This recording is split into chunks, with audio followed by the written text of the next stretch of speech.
everybody here. So basically the way I do these readings, for those of you that are new, is it's like a chat, it's a conversation. I know a lot of people don't really like to read, or they get bored by just reading. So I try to make it in a way where I say the concepts and then we talk about it, we chat about it as a community. All right. So welcome, YouTube, live streams, you guys are here. We're going to be reading chapter 5 of Think and Grow Rich.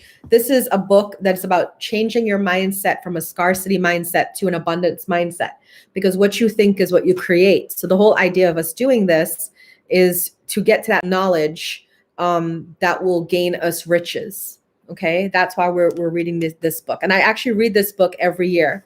This is my 5th year of reading it. Okay, here we go. Let me just put this here. There are 2 kinds of knowledge. One is general, the other is specialized. General knowledge, no matter how great in quantity or variety it may be, is of but little use in the accumulation of money. I'm going to repeat that. General knowledge, no matter how great in quantity or variety it be, is of little use in the accumulation of money. The faculties of the great universities possess in the aggregate practically every form of general knowledge known to civilization. Most of the professors have but little to no money. They specialize on teaching knowledge, but they do not specialize on the organization or use of knowledge. Knowledge will not attract money unless it is organized and intelligently directed through practical plans of action to the definite end of accumulation of money.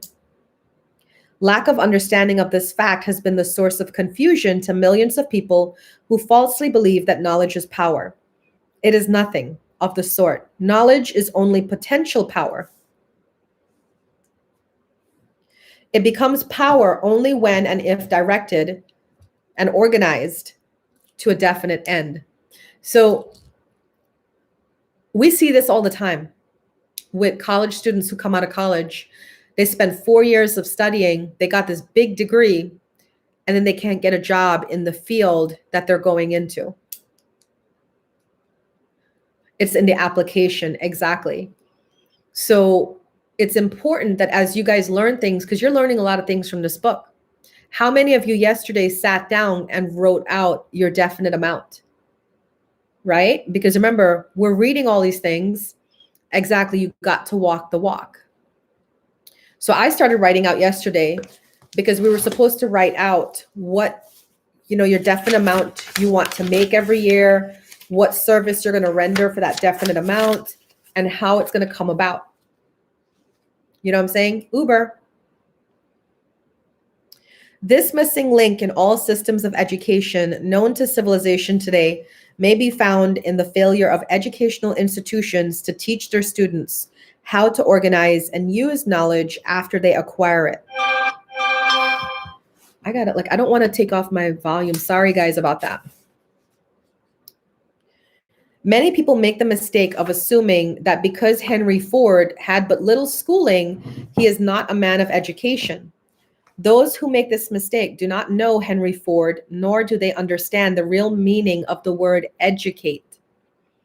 That word is derived from the Latin word educo, meaning to educate, meaning to educe, to draw out, to develop from within. So let's talk about that. A lot of times people will say, oh, you're uneducated.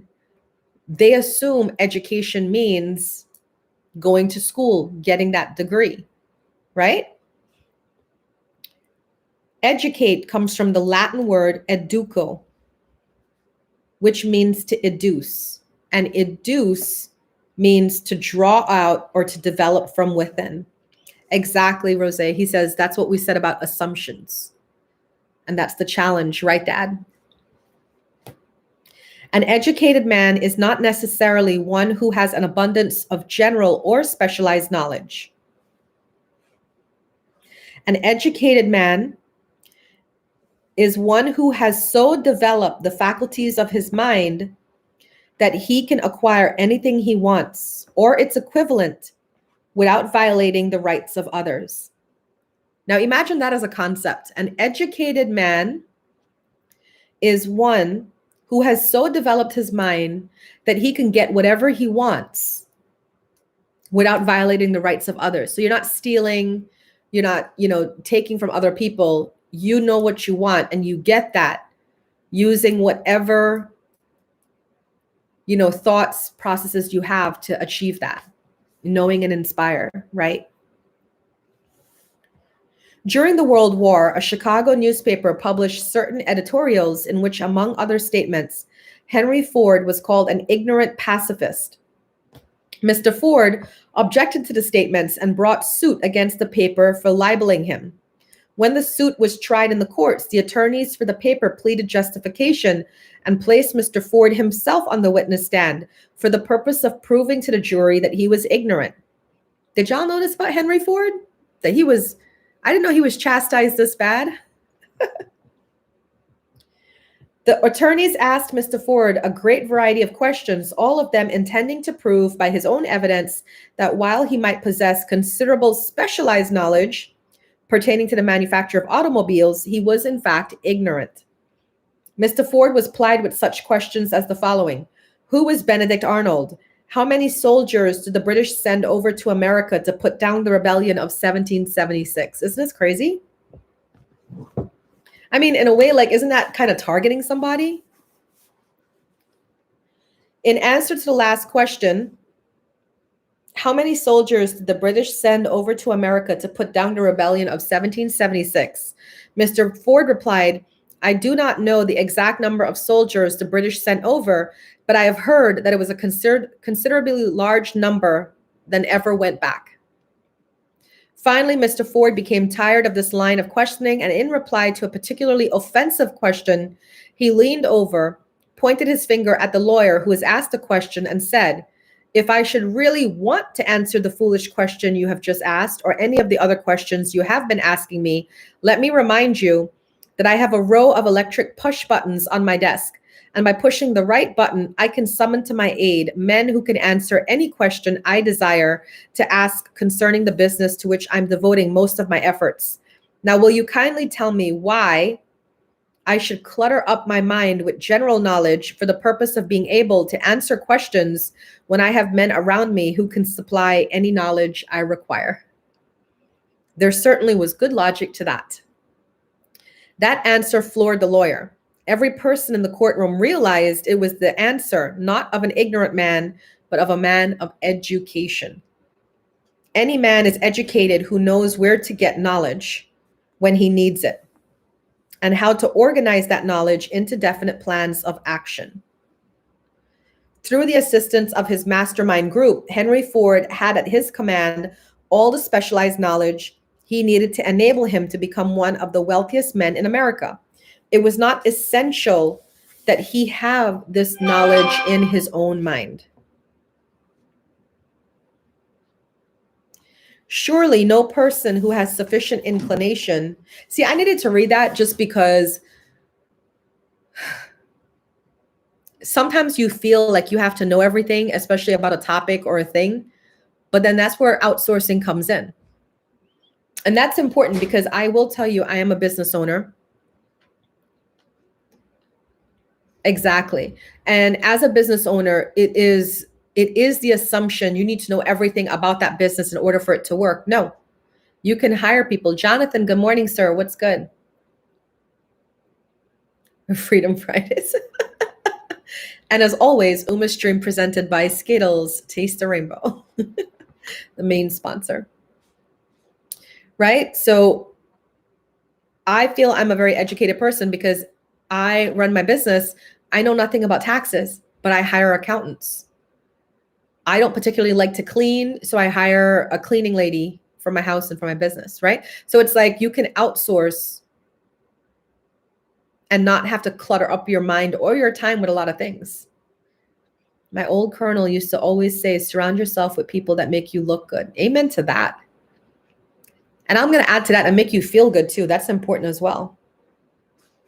Surely no person who has sufficient inclination and intelligence to read a book of this nature can possibly miss the significance of this illustration. Before you can be sure of your ability to transmute desire into its monetary equivalent, you will require specialized knowledge of this service, merchandise, or profession which you intend to offer in return for fortune. So for those of you that have written out how much money you want to make a year, what did you put down as you're providing for service? So for me, I put down, of course, teaching, right? Tarot card readings, a metaphysical stream with metaphysical knowledge. Those are things I'm really good at. So I'm going to offer that to the world in various streams to create my income. Good morning, Miss Caramel. Welcome. We're reading chapter 5. So what can you guys write in the comments as we're working on creating this wealth, right? And think outside the box. Like, what are you really good at that you can offer in exchange for all this wealth coming your way? Don't be general. You want to be specific. So like I specifically said, tarot card readings, metaphysical knowledge. I'm a metaphysical teacher, right? So in those specialized things, I can offer to create my wealth.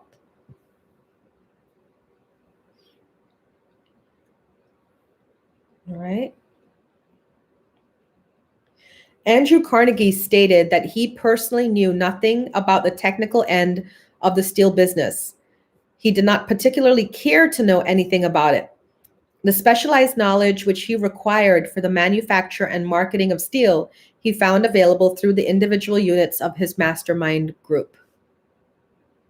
I'm a natural hair care specialist, meaning I help people accept and love their natural hair and teach. There you go. There you go. So even if you were to convert that into a stream, by these principles, it stands to reckon that you will get a lot of money or diamonds or gifts or whatever for that, because it is specialized knowledge that you know, and people will be seeking you out because of that, if that makes sense.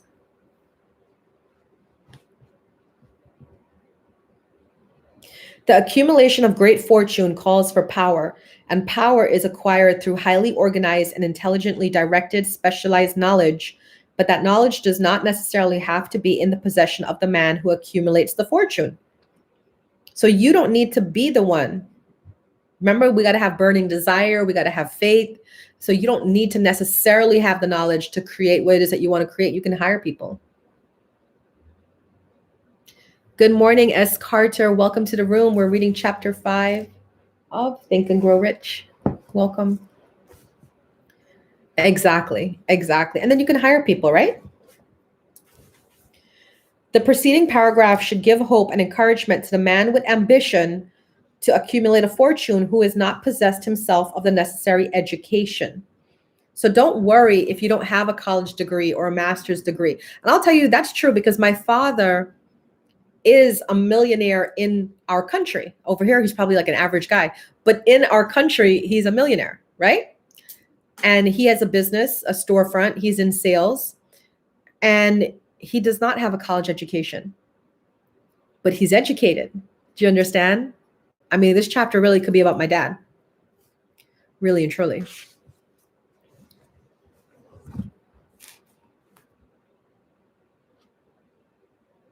Men sometimes go through life suffering from inferiority complexes because they're not men of education. But the man who can organize and direct a mastermind group of men who possess knowledge useful in the accumulation of money is just as much a man of education as any man in this group. Remember this: if you suffer from a feeling of inferiority because your schooling has been limited. Thank you, S. Carter. Yeah, you don't need the educational aspect. You can hire people just like Henry Ford did. He wasn't educated, but he knew enough to know, I make a lot of money. I can now hire people who can do or understand the things that I can't and give me their suggestions. Thomas Edison had only 3 months of schooling during his entire life. He did not lack education, neither did he die poor.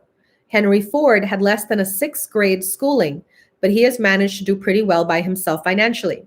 Specialized knowledge is among the most plentiful and the cheapest forms of service which may be had. If you doubt this, consult the payroll of any university. So for all of you, you have some sort of specialized knowledge. You have to have the belief in yourself that what you know is better than what anybody else will know, thereby making you an expert in that particular area, and that you can actually create wealth off of this knowing. Hi, Kelvino. Good morning. Welcome to the room.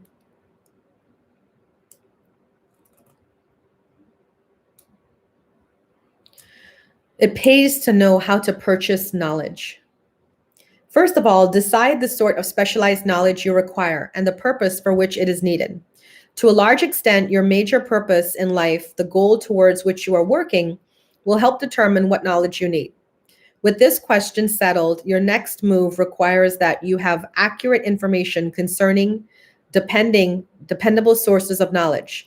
The more important of these are one's own experience and education available through cooperation of others, colleges and universities, public libraries, special training courses.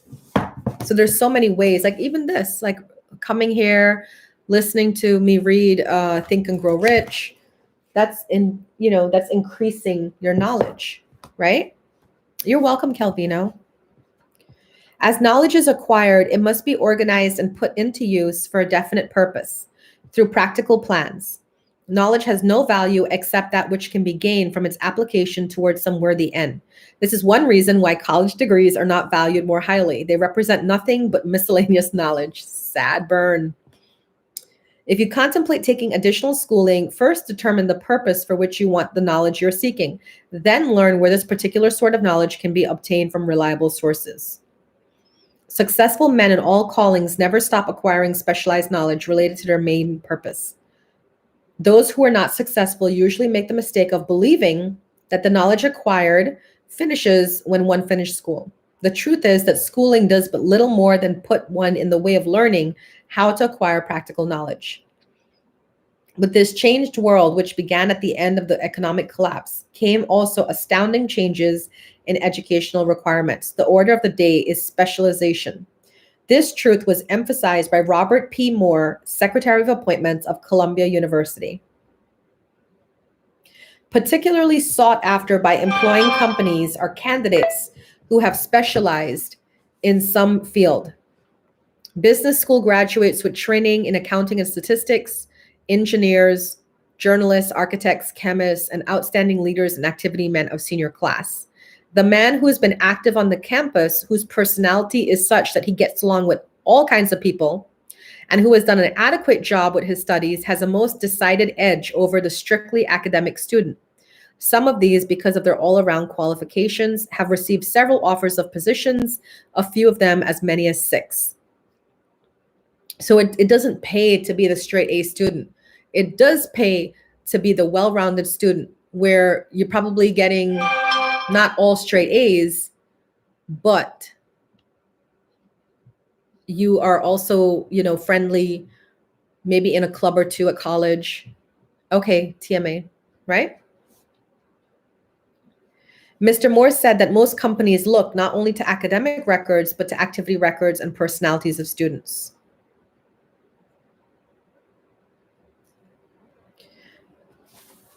So that's a big thing that they're calling out. Hey, Jordan, good morning. Welcome to the room. We're reading chapter 5 of Think and Grow Rich. Basically, they're calling out the colleges and saying that just because you get a college degree doesn't necessarily mean you're going to attain wealth.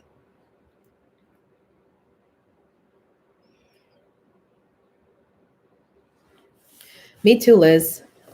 And I think we all know that, but I think we need to hear it, like especially in this format, because sometimes I think we all hold ourselves to the standard where, oh, I can't do that. I don't have a master's degree or a doctor's degree or whatever. And we just need to hear it to say we're doing well. Yes, Paragon by Napoleon Hill. Anything acquired without effort and without cost is generally unappreciated and often discredited. Perhaps this is why we get so little from our public schools. The self-discipline one receives from a definite program of specialized study makes up to some extent for the wasted opportunity when knowledge was available without cost. Isn't that true? How many of you didn't really do that well in high school, but then once you went to college, if you went to college, you flourished? I know I flourished in college because now this was coming out of our own pocket, right? We had to pay for it. So you want to get your money's worth.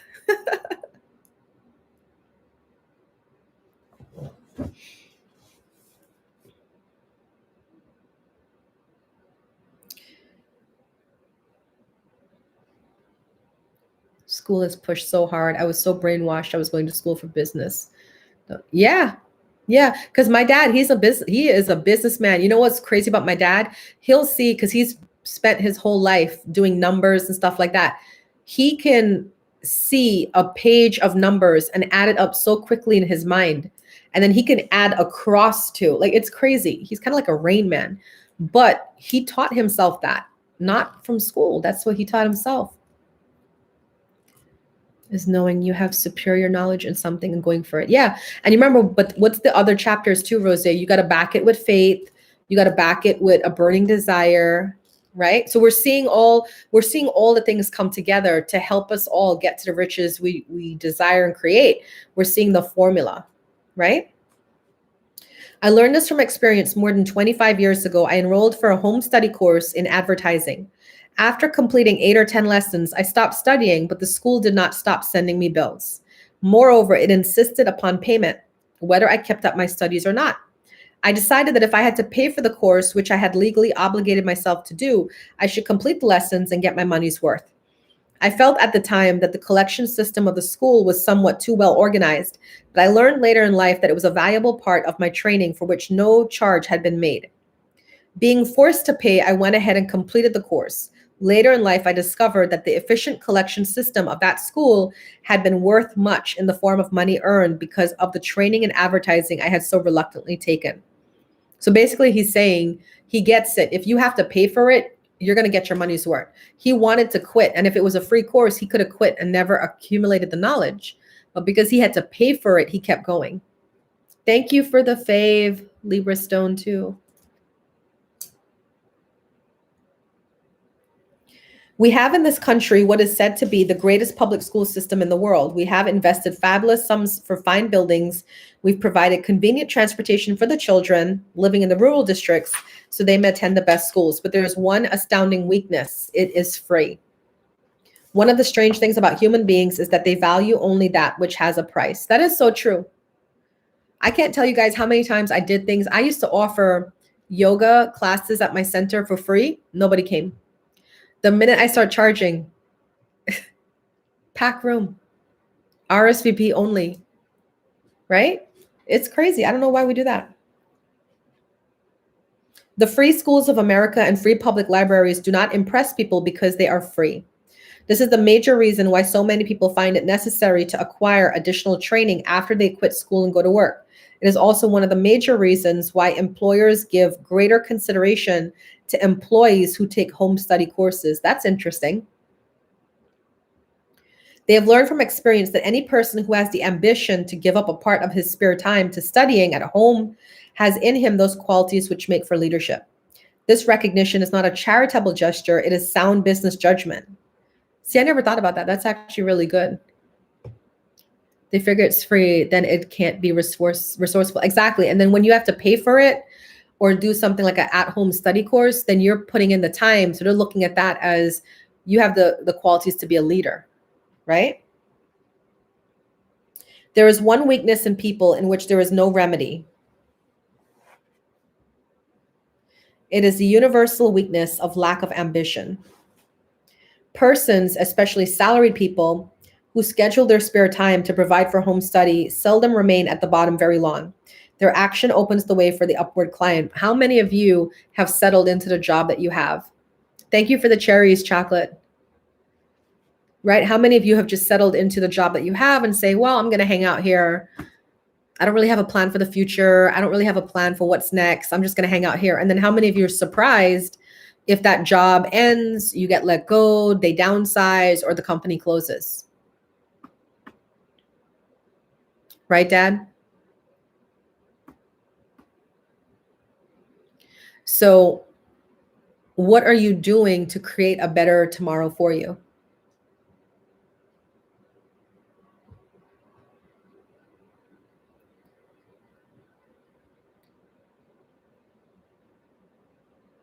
So they wrote this book during the time of the Depression, right? The changed economic conditions prevailing since the Depression have made it necessary for thousands of people to find new sources of income. For the majority of those, the solution to their problem may be found only by acquiring specialized knowledge. Many will be forced to change their occupations entirely. When a merchant finds that a certain line of merchandise is not selling, he usually supplants it with another that's in demand. The person whose business is that of marketing personal services must also be an efficient merchant. If his services do not bring adequate returns in one occupation, he must change to another, where broader opportunities are available. Yeah, and that's literally the story of my life right now. That's how I got into live streaming.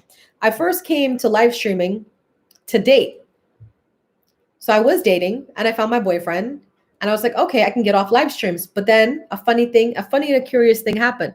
I developed a following on live streaming. So then I couldn't leave those people. So I kept showing up and then people kept gifting me to the point where I have an income from it, where I became a paid professional streamer, right? That's what they're talking about. It's you have to be able to change and adapt as situations change and adapt. How many of you don't like change? So what you do, Daisy, good morning. We're on chapter 5. Think and Grow Rich. So how many of you can change and adapt if something was to happen to your main source of income? Right? Do you have the ability to change and adapt? Like, I'll tell you right now, if everything goes to shit, the live streams, my center, I can always go back to being a massage therapist because I'm still a licensed massage therapist and I still keep up with the CEUs every year to keep my license active. Right? So you got to have like your plans about how you can continue to make your wealth. Stuart Austin Weir prepared himself as a construction engineer and followed this line of work until the Depression hit, and it limited his market to where it did not give him the income he required. He took inventory of himself, decided to change his profession to law, went back to school, and took special courses by which he prepared to become a corporation lawyer. Despite the fact that the Depression had not ended, he completed his training, passed the bar, and quickly built a lucrative law practice in Dallas, Texas. In fact, he is now turning away clients. It's all about that pivot. Miss Backwoods! Everybody, please, well, YouTube, sorry about that, but that lovely lady on the board just came into my room. So y'all please fave her. Please thank her for making me a diamond millionaire on this app. You're going to be like VIP for a week in this room. Yes, everybody please say good morning to Miss Backwoods. Asia! Good morning, good morning. We were reading chapter 5 of Think and Grow Rich. We basically just learned that a college degree means nothing, which you guys probably know. It's not about general knowledge. It's about specialized knowledge is what you need to create wealth. Okay? That's what we're talking about. But I just wanted to shout out Asia and Miss Backwoods for coming in. And thank you again. I'm slightly hungover today, but I'll be fine. I really don't want to go to the gym, but I'll be fine. And I have to get off at 10 because Rose comes on. Okay. Just to keep the record straight and to anticipate the alibis of those who will say, I couldn't go to school because I have a family or I'm too old, I'll add the information that Mr. Weir was past 40 and married when he went back to school. Moreover, by carefully selecting highly specialized courses in colleges best prepared to teach the subjects, Mr. Weir completed in 2 years the work for which the majority of law students require 4 years. It pays to know how to purchase knowledge. And that's the thing, like you got to stop making excuses. I hear people make excuses all the time. And I'm like, I am now 43, getting ready to embark on my PhD program. Right? Exactly, Liz. Like you got to stop making excuses. I was telling Rose, because he never went to college for his college degree. And I was like, why don't you consider it? You know, you can work it around your schedule. You don't have to do 20 credits a semester. You could do 1 class a semester or 2 classes a semester. You don't have to always push to get things done in a time, you know?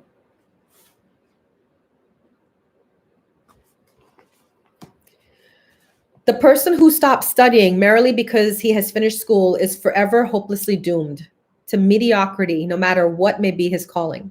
The way of success is the way of continuous pursuit of knowledge. Let us consider a specific instance. During the Depression, a salesman in a grocery store found himself without a position. Having had some bookkeeping experience, he took a special course in accounting, familiarized himself with the latest bookkeeping and office equipment, and went into business for himself.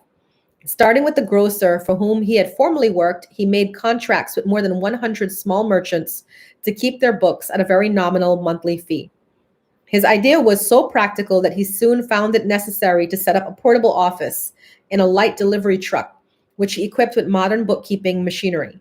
He now has a fleet of these bookkeeping offices on wheels and employs a large staff of assistants, thereby providing small merchants with accounting service equal to the best that money can buy at a very nominal cost. Specialized knowledge plus, and there's something there that they're not talking about. Fonzie, good morning. We're chapter 5, Think and Grow Rich. Good morning, good morning. So the one thing that they're not including in there that I think they should include is the fact that he saw an opportunity. 1 milli, thanks to Miss Backwood. She's in the room. Please tell her thank you. My big sponsor right there. That's my big mama. She's going to get tired of me by the end of the week. She's going to be like, I am never making somebody a milli again. Smack, good morning. Welcome to the room. Don't call me sexy.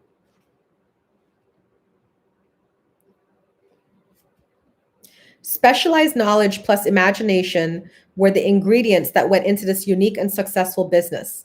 Last year, the owner of that business paid an income tax of almost 10 times as much as was paid by the merchant for who he worked when the Depression forced him a temporary adversity, which proved to be a blessing in disguise. How many of us look at adversities just as adversities? Or are you able to see the blessing in disguise? Yeah. Thanks.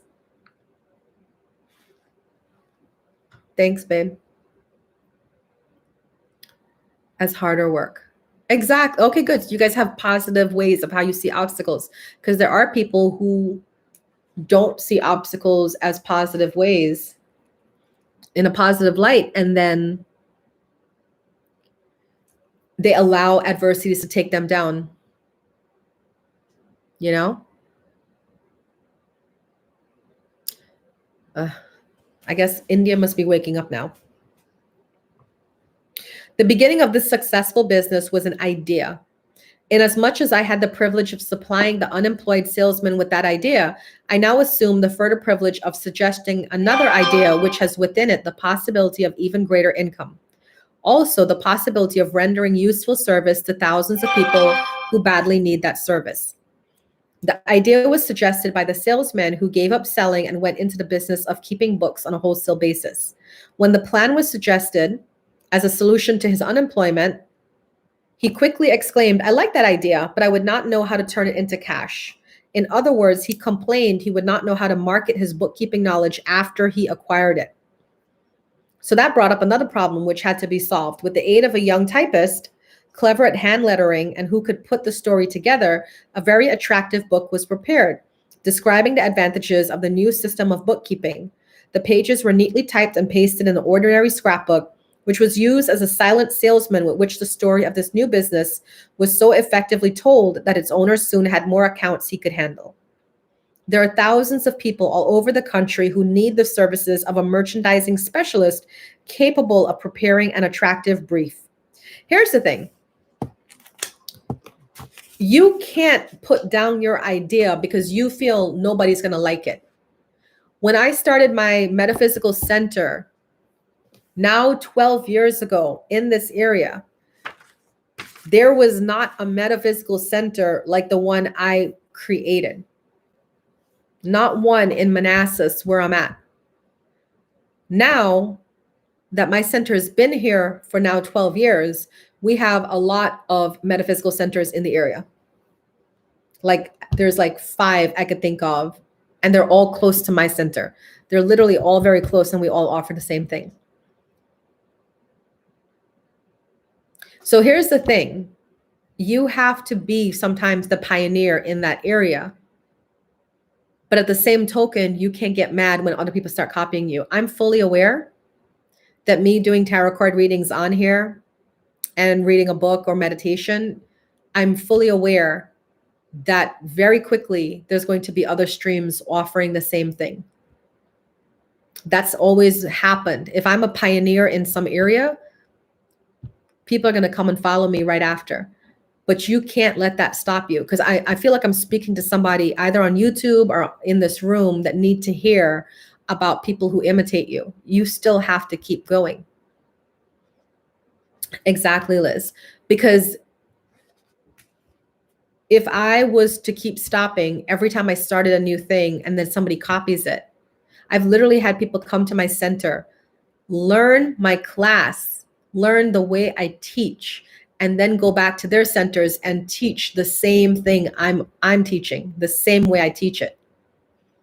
Exactly. Imitation is the best form of flattery. Even using my, like, to the point where I had to like write one of them and say, hey, you actually can't use that manual in your class. That's my manual and that's copyrighted. So you can get in trouble for that legally. And she apologized. Like people don't understand, because you see, they see my center thriving. I have the largest center in this area. And they see my center thriving and they feel like if I just do what she did, then I'm going to get to be at her level too. But the thing is that that's not how this works. If you're reading this book and you're getting the gist of this book, it's you. It's based on you and your energy. Nobody could do what I do as good as I do it, because I'm called to do this. You understand? So I've had a lot of people that came to my center, took all my classes, learned all the things, and then went back to try to do it again. And then they dropped out. They stopped working because they can't create. If it's not for them, it's not for them. So you have to listen to that small voice in your head that's telling you, let's do this. Nobody's doing this. Let's do this. And let's do it this way. Right? Don't copy other people. Don't copy other people. I've been, for 5 years now, people have been telling me to get a podcast, get a podcast, get a podcast. My boyfriend is getting a podcast. I said, well, I'm going to watch him how he does it, because I've been told for 5 years now, get a podcast. But I'm not even going to do it the same way everybody's going to do it, because with podcasts, you usually get people that come on and you interview them and you have guests and you talk to them, and that's how you build your podcast. I'm not even going to do that. I'm literally going to have my podcast where for a half an hour, I speak on a topic. And then the other half an hour is going to be an open call where people can call in and I do readings. That's going to be my podcast. You were born with it. They try and force it. Exactly. So don't ever copy other people in what they're doing. Go in here and say, what specialized knowledge do I have? And how can I offer that? Because there's going to be people who want it. Thank you, Daisy. Right? So just as a real check-in, as I continue reading, I just want you guys to, because remember, what are we learning in this chapter? Just receiving knowledge is not good enough. You have to act on the knowledge. So I want you guys to write in the comments what you were really, really good at that you would love to make money off of. Just write it in the comments, because I just want you to start getting those wheels turning. Do you understand? It's not enough for me to just sit here and read this to you. I want you to really get this so we can start creating this wealth for you that you really, truly deserve. Everybody deserves to have wealth. There you go. Thank you, Liz. She's really good at picking people's brains and giving advice.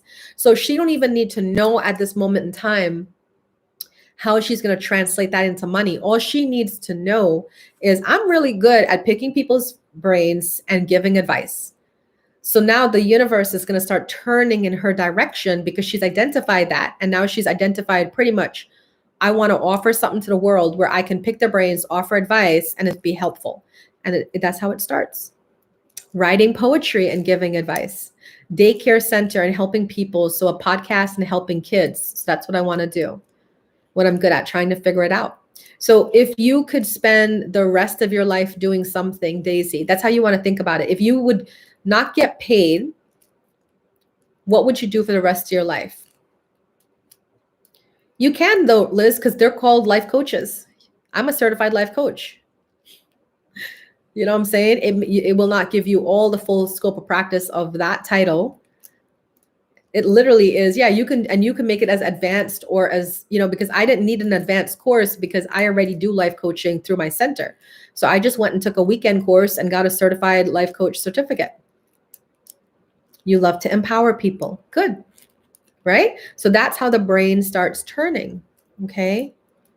I'll tell you that I know I'm a teacher because I could teach all day, every day for free without making money. And I love doing it. You're welcome, Liz. You're welcome. Right? But healing, I can't do all day, every day without payment. I definitely need payment for the healing that I do. So that's how I know, like, my calling is being a teacher. So not so much even like being a coach, like a lot of you like, to give advice and help in that way. I actually don't. I actually prefer to teach and then have people pick it up in their own way, right? But so if I was to go into coaching and stuff, it would still have some sort of teacher vibe, if that makes sense. I live to inspire. See? So that's what you guys want to focus on. And you just want to, you don't even need to know how it comes about. You just need to say, I want to spend the rest of my life inspiring people. Daisy, I want to spend the rest of my life empowering people. Right? And then you put that out to the universe, and then the universe brings it back to you in a form. Because you see, if right now you try to rack your brain and say, okay, how do I make this into money? How do I make this into money? Then you're going to go down the old ways of making it. All right, let me go to school, become a psychologist. Let me go to school, become a life coach, right? But what if, let's just say Miss Backwoods loved to inspire people. What if she becomes a millionaire by creating games online that get people to think about themselves? I'm just making up stuff, right? Never been done.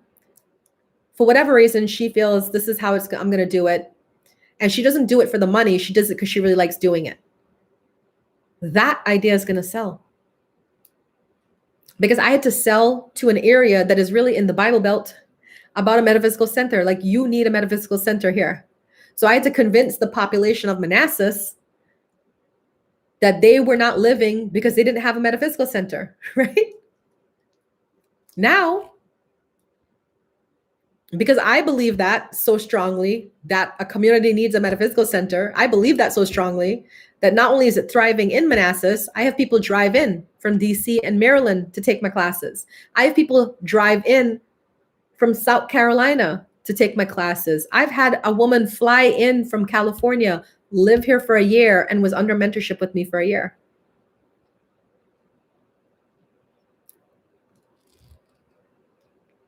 Right? So the thing is, but if I sat here thinking, oh, it's never been done, or people aren't going to need a metaphysical center, that's only what you believe, I would still be sitting here trying to figure out how to make my riches. Exactly, Rose. Rose loves kids. And he's always wanted to have a daycare center. So however he goes about forming his daycare center is going to be reflective of him. And that's how he's going to make his money. Exactly. And you got to believe it too. Like, I really believe in metaphysics. And I really believe metaphysics is the way to heal our shadow selves and to propel us into the enlightenment that we can become. So I live and teach from that perspective. And that's why so many people believe it, because I believe it. Now, if I was trying to sell something I didn't believe in, it would be harder. You know what I mean? Doing a thing well never is trouble. The plan prepared by this woman for the, oh, I missed this, oops.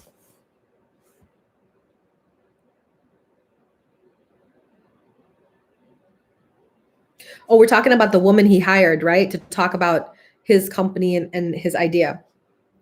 The idea here described was born of necessity to bridge an emergency which had to be covered. The emergency was he lost his job in sales. What is he going to do? So he started this bookkeeping thing. I did daddy daycare.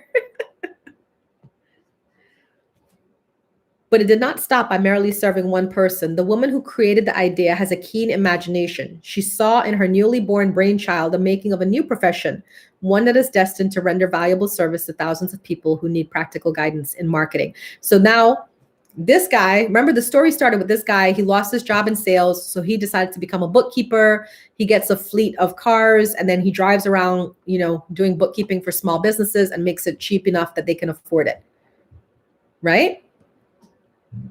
And then he needed a woman to market that. So she wrote this little pamphlet book to describe his business and services and then pass them out to all his, his clients. So now she's formed her stream of income by creating something unique. This energetic woman turned next to the solution of a similar problem for her son who had just finished college, but had been totally unable to find a market for his services. The plan she originated for his use was the finest specimen of merchandising I have ever seen. When the plan book has been completed, it contained nearly 50 pages of beautifully typed, properly organized information telling the story of her son's native ability, schooling, personal experience, and a great variety of other information too extensive for description. The plan book also contained a complete description of the position her son desired, together with a marvelous word picture of the exact plan he would use in fulfilling the position. The preparation of the plan book required several weeks' labor, during which time its creator sent her son to the public library daily to procure data needed in selling his services to the best advantage. She sent him also to all the competitors of his prospective employer and gathered from them vital information concerning their business needs, which was of great value in the formation of the plan. One may be inclined to ask, why go to all this trouble to secure a job? The answer is straight to the point. Also, it is dramatic because it deals with a subject which assumes the proportion of a tragedy with millions of men and women whose sole source of income is personal services. Doing a thing well never is trouble. The plan prepared by this woman for the benefit of her son helped him get the job for which he applied at the first interview at a salary fixed by himself. The position did not require the young man to start at the bottom. He began as a junior executive at an executive salary. Why go to all this trouble, do you ask? Well, for one thing, the plan presentation clipped off no less than 10 years of time he would have required to get to where he began, had he started at the bottom and worked his way up. We got to get rid of this idea that I got to start at the bottom and work my way up when there's clearly shortcuts to this stuff. Take the shortcuts. If you're interviewing for a hospital job, learn about the hospital. Go on their website, research their history, learn about the CEO, learn about their vision, learn about their mission statement. Include it in your interview when you go. These things I share with you is what I've done my whole life. I remember I got hired as a secretary for the Palm Beach Psychiatric and Addiction Center, which is run by Dr. Sahadio. It's still there. And I got hired for the position of the receptionist. I took it. Within a month, I was the administrator of that whole center, the Palm Beach Psychiatric and Addiction Center, because the manager, the administrative manager, was leaving and they needed to fill her position. And they thought they were going to go with somebody from the office, but then they realized I had all the qualifications. So I got that position and literally doubled my salary within 1 month. Exactly. Do your research, right? And come prepared, come well planned. Dan Halpin is another splendid example. During his college days, he was manager of the famous 1930 National Championship Notre Dame football team when it was under the direction of the late Knute Rockne. Perhaps he was inspired by the great football coach to aim high and not mistake temporary defeat for failure, just as Andrew Carnegie, the great industrial leader, inspired his young business lieutenants to set high goals for themselves. At any rate, young Halpin finished college at a mighty unfavorable time when the Depression made jobs scarce. So after a fling at investment banking and motion pictures, he took the first opening with a potential future he could find selling electrical hearing aids on a commission basis. Anyone could start in that sort of job, and Halpin knew it, but it was enough to open the door of opportunity to him. For almost 2 years, he continued in a job not to his liking, and he would never have risen above that job if he had not done something about his dissatisfaction. He aimed first at the job of assistant sales manager of his company and got the job. That one step up placed him high enough above the crowd to enable him to see still greater opportunity, and it placed him where opportunity could see him. How many of you are sitting at home on your couch waiting for all of these things to happen for you, and you're not outside looking for the opportunity? Don't limit yourself to entry-level positions. I took a typist job making $11 an hour in 2 years. I was an assistant director in the company making $29.90. That's what's up, Daisy. Money. Yeah. We got to unwork a lot of these old beliefs. If you work hard, you'll make money. Everything comes through hard work. Like, we got to unwork these old beliefs. It's all about energy.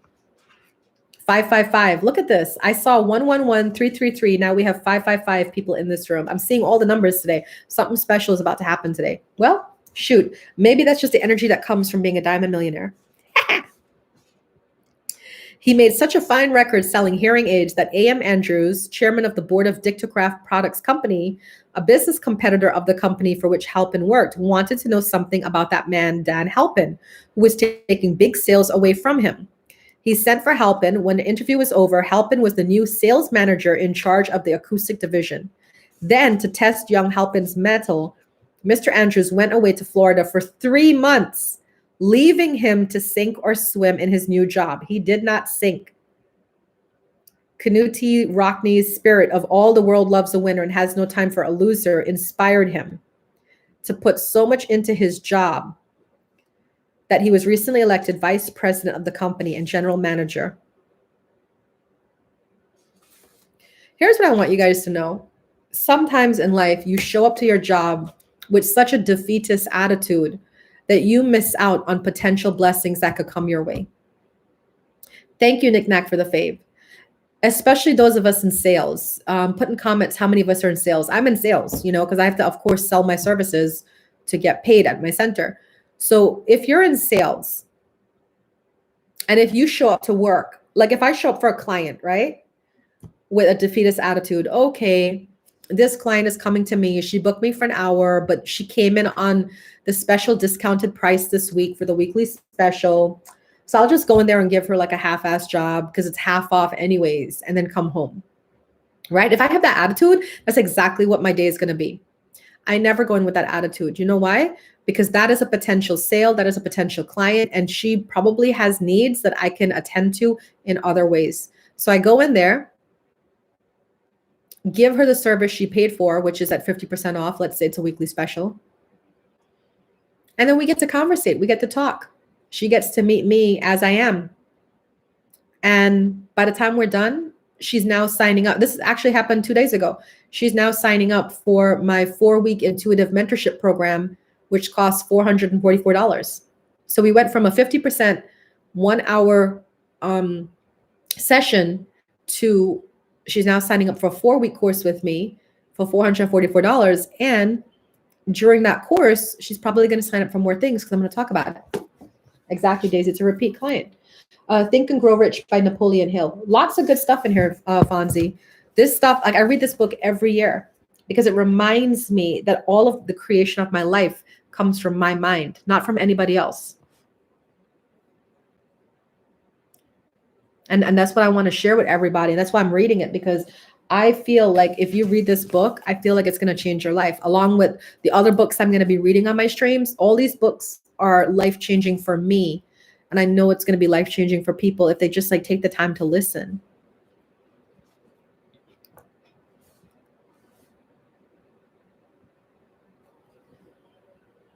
Exactly, Daisy. I love that. We are the creations of our own making. I love that. So listen to this part.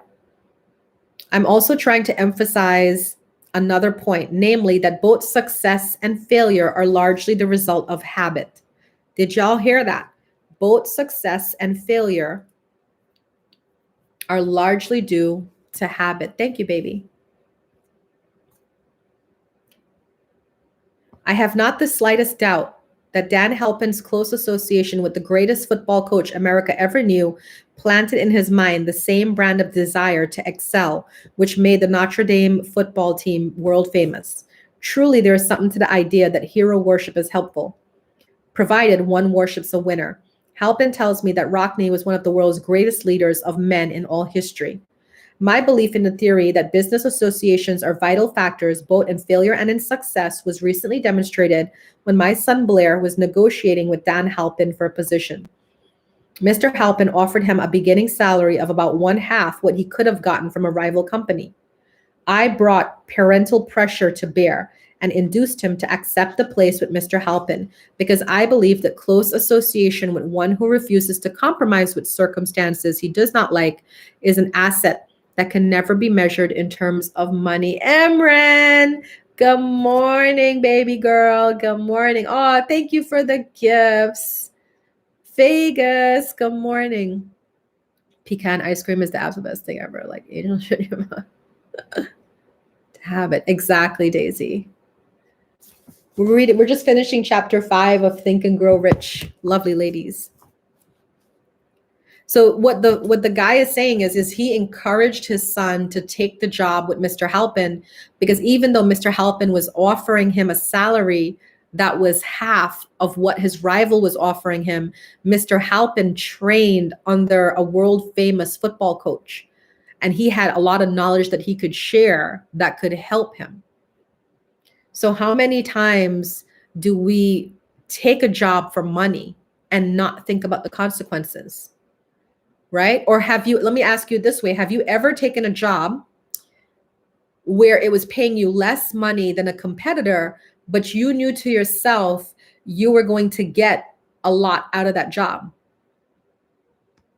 M says yes. Hi, Hass. Good morning. Welcome to the room. Right? I have a friend who actually did that recently because she said that she took a job that was offering her 10,000 less than the other rival. But what she noticed was that they offered her the opportunities for education. Like if she went to college, they were giving her like 20% off of courses or something, some sort of deal like that. Right? So I know like when I used to take jobs for other people, I would look at their vacation time and I would look at their health benefits. Right. Mushu, good morning. We're finishing chapter 5 of Think and Grow Rich. So bottom line to that is don't take something based off of money, or don't do something based off of money. Do it for the experience. You know what I'm saying? Yeah.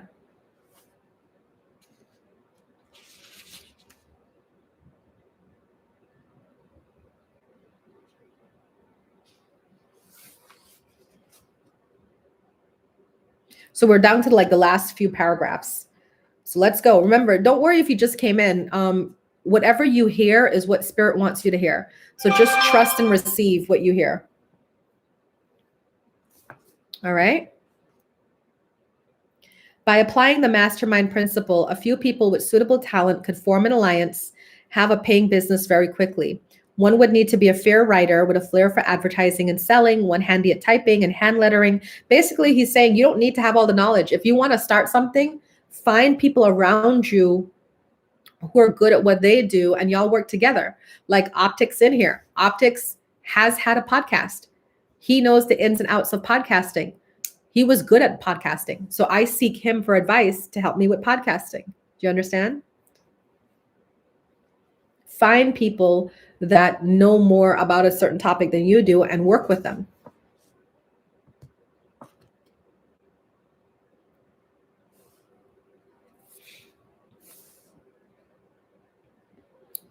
If you have the imagination and seek a more profitable outlet for your personal services, this suggestion may be the stimulus for which you have been searching. The idea is capable of yielding an income far greater than that of the average doctor, lawyer, engineer, whose education required several years in college. The idea is sellable to those seeking new positions in practically all positions. Back of all, there is no fixed price for sound ideas. Back of all ideas is specialized knowledge. Unfortunately, for those who do not find riches in abundance, specialized knowledge is more abundant and more easily acquired than ideas. Because of this very truth, there's a universal demand and ever-increasing opportunity for the person capable of helping men and women to sell their personal services advantageously. Capability means imagination, the one quality needed to combine specialized knowledge with ideas in the form of organized plans. If you have imagination, this chapter may present you with an idea sufficient to serve as the beginning of the riches you desire. Remember, the idea is the main thing. Specialized knowledge may be found just around the corner, any corner. Thank you for joining me, YouTube. I'll be back tomorrow with chapter 6 of Think and Grow Rich. So let's